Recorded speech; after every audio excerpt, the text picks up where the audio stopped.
Today my guest is Steve Andrews. Steve, how you doing? Good, how are you? I'm doing great. Of course, I didn't drive 12 hours from Philadelphia to get here. But I'm glad you made it. Me too. Me too. Tell me about, you were at Tech Ed, a couple weeks ago, and you organized a pretty cool event there. Yep, Tech Ed was in Nolens this year. Nolens, all right. Nolens. Been practicing. Yep. You sound like you're from, no, you're not. Just kidding. No. Essentially, a bunch of us got together at Tech Ed last year and realized that Tech Ed this year, 2010, would be in New Orleans. Mm-hmm. And what a great opportunity. You have thousands of geeks coming into an area to give back to some place that was so devastated. Yeah. And so we came up with the idea of doing Habitat for Humanity. And Habitat for Humanity, what do they do? Habitat for Humanity, their main goal is to eliminate poverty housing. Mm-hmm. You know, there's no reason a family with an infant or a disabled person should have to live in poverty housing, should have to live without dignity. And they work to, they're in, I think, every state and hundreds of countries. Yep. And all over the world. Uh-huh.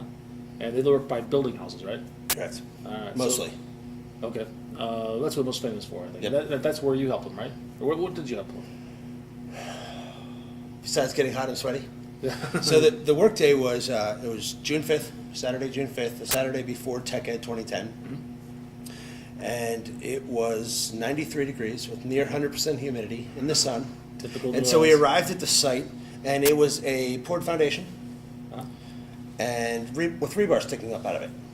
And our job that day was to mix cement by hand in a wheelbarrow and lay cinder blocks.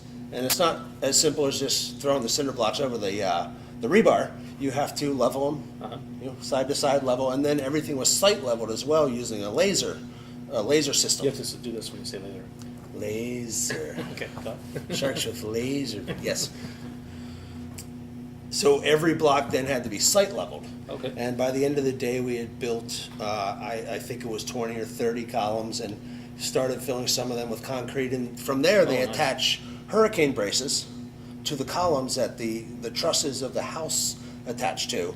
But there's a couple ideas here. And the first is to raise the house up above a future storm surge. So if there was another Katrina, the storm surge wouldn't take it away.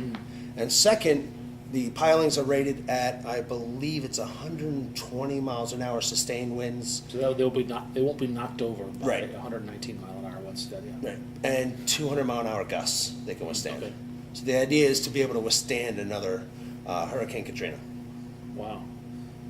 I was blown away going to the Gulf Coast with the amount of devastation that's still there 5 years later. Still, wow. Okay. Maybe 30-40% of the community, or the street that we were on, the neighborhood, was occupied. Oh my gosh. There were still houses standing there with search and rescue markings, which is a big X, and it lists the name of the company that searched it, the date, the number of survivors, and the number of victims. And there were still houses 5 years later with the search and rescue markings that were abandoned. And wow, so you're essentially rebuilding a neighborhood, the destroyed neighborhood. that's what they're trying to do. Wow.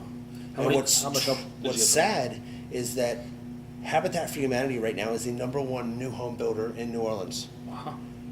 So you organized, you recruited other geeks that were on their way to Tech Ed. Correct. To come out with you. How many showed up? 17 other people. Nice. Yeah. But we had Susanna Moran from the MVP program, Okay. Nestor Patillo, who runs the MVP program, Sarah Ford showed up. We had 17 people. That's awesome. And what happens to this house ultimately? Ultimately, this house is, Habitat works with what they call partner families. Mm-hmm. And they work under the premise that, maybe they don't work under the premise, but I like the premise that you don't give things away for free. People don't appreciate what they don't pay for. Okay. What Habitat does is they have partner families. And it starts out with, they have a family, and the family has to put in 100 hours of sweat equity before they can even select a lot. So after they've done 100 hours of sweat equity, they're given a list of available lots that Habitat owns and where they're going to build their house, and that's where the house will go. Once the house is completed, they then pay a mortgage back to Habitat for the house. Oh, I see. But what's interesting is they don't charge any premium or interest.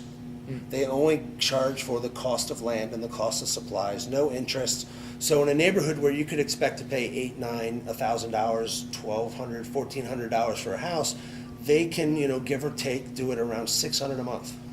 Okay. And it's principal, and because it's New Orleans, and termite inspection, and there's a couple other components, but it's they have a really neat program. I was excited to see that. That's very cool. That must have been awesome to get those people out there. What's you started crack of dawn, I'm guessing, because you don't sleep. You're a vampire. What time did you start in the morning? I think I had people start showing up at the convention center for transportation at about 6:45 a.m. 6:45, and you worked till what, noon? So we worked about Oh, you don't- 8 o'clock, I figured. 8 a.m. to noon. We did an hour for lunch, and then worked till about 4 p.m. 4 p.m. That's a long day on a hot sun, 100 It was a long 100% day. humidity. Yeah. The best thing I think we got was we had ice delivered for lunch. They delivered a box of ice along with all the food. You never appreciate ice until you're down at a place like That's right. that. That's very cool. Is that so? You're got that bit out of the way. Anything planned for the future? Yeah, I'm actually working with a number of conference organizers right now, and I have a number of them committed to doing GeekGive at their events, including Tech Ed next year, which will be in Atlanta, Okay. the MVP Summit in the spring, whenever they announce dates. Dev Connections as well is committed to having this at their conference. So Wow. it's something that's definitely, we want to keep going, do as much as we can. Are you going to lead it at these events, or are you going to kind of pass that on to somebody else? Right now, I have a bunch of folks who have expressed interest in helping out, and Uh-huh. hey, if they want to help, I'll let them. If somebody wants to help, they can call you. They can. Sure. All right. They can get you at. But at this point, I'm looking at setting up, a core team, a core board that can just help organize and run these events. Outstanding. Well, that's awesome. You're. I happen to know that you're on the way out to Seattle.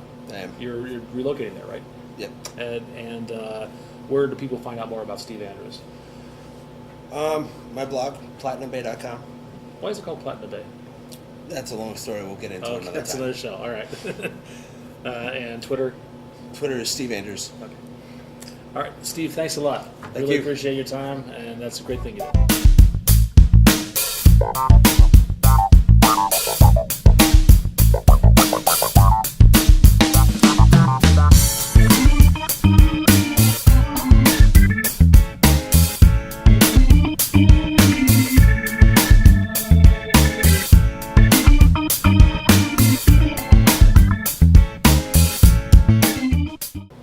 Thanks to all my technology friends that came and helped out with GeekGive.